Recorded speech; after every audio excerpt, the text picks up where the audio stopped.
Le Barça remporte 1-0 son dernier match de la tournée américaine. Donc débrief à chaud, c'est parti.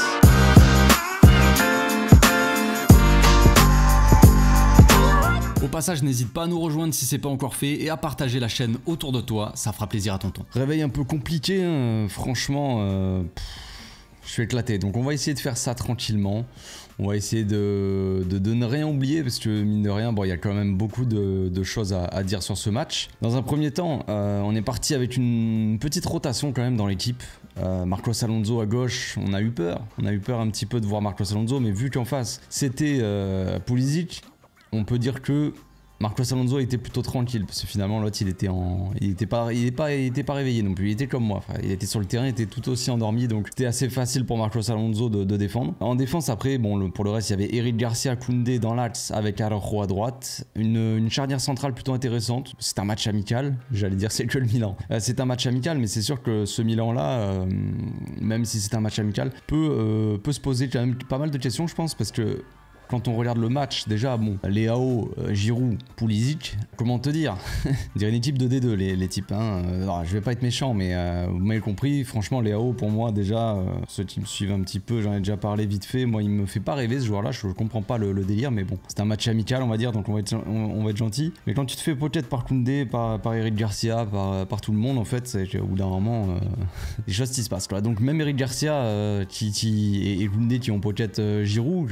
quand même, qui est quelqu'un d'assez puissant, tout ça, il a pas touché limite un ballon de la tête, Koundé à chaque fois le prenait. Donc on a eu une charnière centrale assez efficace, tout en maîtrise on va dire, en termes défensifs déjà. Et puis après pour les relances aussi, on a eu quand même des belles relances sous une petite pression, tout ça, on n'avait aucun problème pour faire des relances assez propres. Donc ça c'est vraiment une bonne nouvelle déjà, on a eu une maîtrise défensive dans ce match-là et pour une fois la défense, pour une fois on va dire dans la tournée en tout cas, contre Arsenal ça va être un peu plus compliqué, on avait pas mal subi, contre le Real aussi, mine de rien on avait quand même un peu subi défensivement. Bon là peut-être que le Milan est un peu moins flamboyant offensivement, mais en tout cas voilà, on a eu un peu plus de maîtrise défensive. Au milieu on avait Romeu, le frérot, avec Pedrito et Fermin Lopez, donc un milieu à 3 pour une fois, parce que Xavi il l'a testé déjà contre Arsenal. On avait vu un milieu à 3 avec 3 attaquants, deux purs ailiers on va dire, un attaquant voilà, et vraiment 3 milieux. Pas de milieu à 4, tout ça, donc pas cette maîtrise on va dire entre guillemets. Et le milieu j'ai plutôt bien aimé. Déjà Aurel Renou a fait un très gros match. Encore une fois, franchement, physiquement, les relances, les interventions, tout ça, franchement, il est en train de montrer. Bon, après, voilà, ce n'est encore que le deuxième match amical vraiment où il confirme. Le premier match contre Arsenal, il avait joué une mi-temps, ça avait été compliqué, on le rappelle. Contre le Real, il avait fait plutôt un bon match, franchement, un très bon match. Et là, contre le Milan, encore une fois, patron au milieu. Donc ça fait plaisir. Forcément ça fait plaisir parce que tu as certaines craintes, certaines interrogations. Tu as Romeu qui arrive, tu te dis, dans un premier temps, tu te dis on va pas marcher sur l'Europe avec Romeu. Mais voilà, il fait taire quand même encore une fois beaucoup de critiques. Et tant mieux pour nous, tout simplement tant mieux pour nous. On a un Romeu patron quoi. Patron, attention il va sortir sa matraque, il va tabasser tout le monde, attention. Ensuite côté créatif, on avait un Pedrito plutôt à l'aise, et un Fermin Lopez assez disponible, qui faisait beaucoup de mouvements quand même, qui se rendait disponible, qui a fait des choses plutôt intéressantes. Maintenant le milieu a pas eu assez pour moi d'impact on va dire sur le match en soi. C'était assez on est beaucoup passé par les ailes en fait. Je pense que Milan il défendait vachement groupé dans l'axe, il y avait beaucoup de densité dans l'axe et on était un peu obligé de passer par les ailes, ce qui fait qu'on est quand même beaucoup passé par Rafinha, Abdé, mais qu'au milieu on n'arrivait pas vraiment à percer par le milieu comparé à la deuxième mi-temps où là c'était porte ouverte avec un Ansu Fati hyper disponible qui rentrait dans l'axe, un Baldé dans son couloir qui était encore une fois monstrueux, et un Frenkie surtout, un Frenkie qui était très vertical par ses courses, tout ça qui débloque quand même pas mal d'espace, qui libère quand même pas mal d'espace à ses coéquipiers par ses courses quoi en fait. Par ses courses il va porter le ballon, t'as les joueurs qui vont aller sur lui donc ils vont libérer dans leur dos, et là c'est là qu'Ansu Fati très disponible, arriver à choper pas mal de ballons derrière le milieu là, entre le milieu et la défense. Donc en première mi-temps on a eu quand même beaucoup de mal à passer par là, j'ai trouvé, mais du coup on a pu voir quand même un Rafinha des grands soirs, des grands matins j'en sais rien, mais un Rafinha plutôt intéressant en début de match, tout ça, qui nous fait une dinguerie, qui dribble et tout ça, qui se mange un coup de coude dans la bouche, mais on le sait, bon l'arbitrage l'arbitrage américain est un peu spécial, un peu bizarre des fois les trucs, mais un bon Rafinha, franchement un bon Rafinha, une bonne première mi-temps de la part de Rafinha, qui avait envie de montrer à Xavi aussi qu'il pouvait peut-être compter sur lui, tout ça, je sais pas, il est peut-être motivé un peu par le... Bah, on sait que Dembélé va partir, hein, concrètement, Xavi l'a dit carrément, après le match là, je crois, j'ai vu qu'il a dit, qu'il a reçu, voilà, qu'il leur a dit qu'il voulait partir, que de toute façon on le savait déjà, mais bon, il y en a certains qui se voilent la face encore, il y en a qui se disent encore sur Twitter, j'ai vu, qui se disent Dembélé va rester, vous verrez, il est toujours pas parti, on est le 1er août, le 2 août, et il est toujours pas parti. Bon, Xavi à la fin du match a dit que Dembélé avait dit qu'il allait partir au PSG, qu'il avait reçu une bonne offre, et voilà. Donc c'est une question d'heure, voilà, classique. Donc un bon Rafinha qui veut prouver à Xavi qu'il peut peut-être être titulaire, tout ça, ne va pas chercher quelqu'un d'autre, je suis là, bon, la réalité, on verra ce qui se passe. Mais en attendant, Rafinha fait un bon match, Abdé aussi a été intéressant, un peu moins en vue que Rafinha de l'autre côté, mais un Abdé qui provoquait un petit peu de temps en temps, tout ça, ça n'apportait pas assez de danger, c'était un peu trop, pas brouillon, mais tu vois, les dribbles passaient un petit peu, mais après il perdait la balle, ou tu vois, ça n'arrivait pas, ça ne débouchait pas sur une action vraiment concrète, dans mes souvenirs en tout cas, c'est difficile d'aller chercher dans mes souvenirs, là, vu la tronche que j'ai. Et Ferran Torres, bon, Ferran Torres a fait le maximum, on va dire, pour essayer de se rendre disponible, mais comme souvent, il a beaucoup plus de mal en fait à toucher le ballon, à venir participer, à se mettre en vue, on va dire, quand il est dans l'axe. Déjà que bon, on peut critiquer Ferran Torres quand il est sur les côtés, mais quand il est dans l'axe, il est intéressant par sa participation, il vient souvent aider ses coéquipiers, il bouge quand même beaucoup, mais il a peut-être moins d'influence encore que s'il était à droite ou peut-être qu'il s'en tirait plus à l'aise, je sais pas. Mais voilà, mais une mi-temps pas forcément catastrophique de la part de Ferran Torres, j'ai trouvé.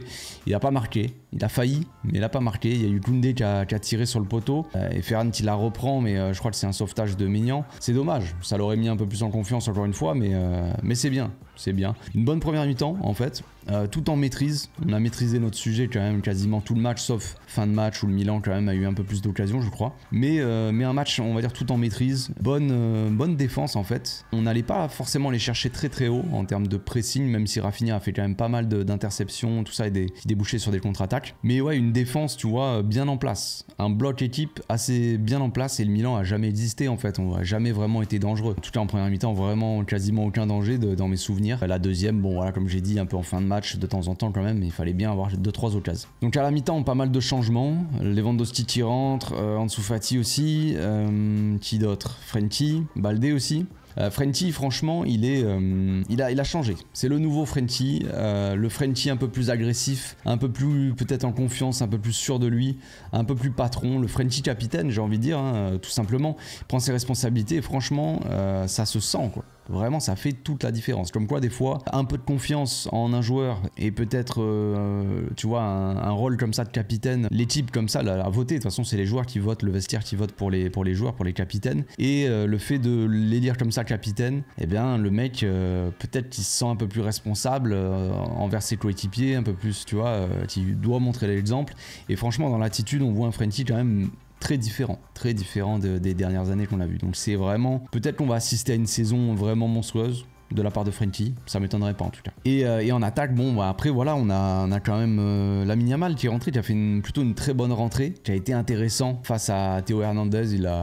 Que ça soit Théo Hernandez ou n'importe qui, c'était pareil. Il a bien percuté, disons que il était très intéressant dans ses dribbles, changement de direction très vif. Il a fait une grosse frappe à un moment qui est passé juste à côté, on a cru qu'il allait marquer, ça aurait été sympa pour lui. Donc vraiment une très bonne rentrée de la part de Lamine Yamal. Il y a aussi Casado, Garrido, Alex Valle qui sont rentrés, qui n'avaient pas beaucoup de minutes, ils sont rentrés vraiment à la toute fin de match. C'est Michael Faye aussi, évidemment. Donc vraiment les joueurs qui n'avaient pas eu de minutes, le seul qui n'a pas eu de minutes, c'est finalement le troisième gardien là, mais bon, un peu, c'est pas vraiment étonnant. Michael Faye, donc voilà, enfin quelques minutes, ça fait plaisir de le voir. Bon, ces joueurs-là qui sont rentrés à 10 minutes de la fin, ils n'ont pas eu vraiment l'occasion de se montrer en soi. C'est un peu dommage, mais bon, d'un autre côté, je comprends un peu Xavi qui donne la priorité à ses joueurs. On n'a pas beaucoup de matchs de pré-saison. Il faut que les joueurs titulaires, les joueurs vraiment qui vont être intégrés à cette équipe première, aient des minutes de jeu. On va revenir aux enseignements juste après, mais de toute façon, j'en ferai une autre vidéo de toute façon, les enseignements de la tournée. Mais bon, on va finir quand même par Ansu Fati et Lewandowski, deux destins croisés.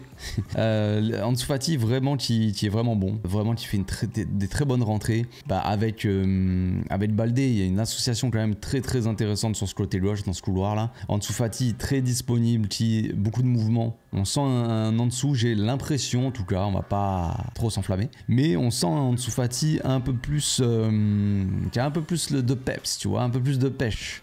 Il a un peu plus, tu vois ce que je veux dire? Je sais plus, j'ai plus le mot, mais un peu plus électrique, tu vois. Il fait des petits crochets, des petits démarrages, on le sent un peu plus vif, tu vois, sur ses appuis. Et ça, c'est vraiment une très bonne nouvelle. Puis après, évidemment, son but, ce golasso qui m'a presque réveillé. Franchement, incroyable, très beau but. Franchement, très beau but. Donc, j'ai pas envie de m'enflammer pour en dessous dire. Ça y est, en dessous, tel le phénix, renaît de ses cendres et revient au niveau. On a le en dessous des débuts qui, plein d'insouciance, tu vois, qui déclenchait une frappe comme ça, qui pouvait marquer à tout moment, qui vraiment osait, tu vois, et qui avait peur de rien, on va dire.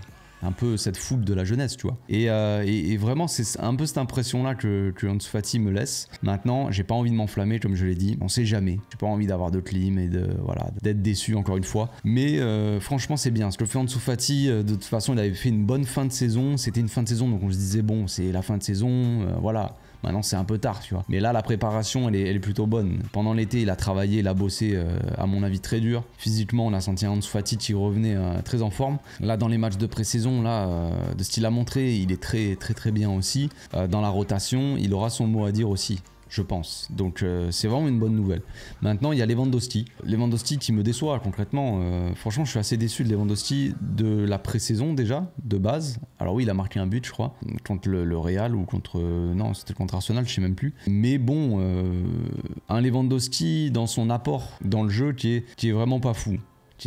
Alors c'est que des matchs amicaux, voilà, peut-être que Lewandowski va démarrer la saison, il va claquer doublé sur doublé, mais franchement il me laisse plutôt une mauvaise impression dans cette pré-saison.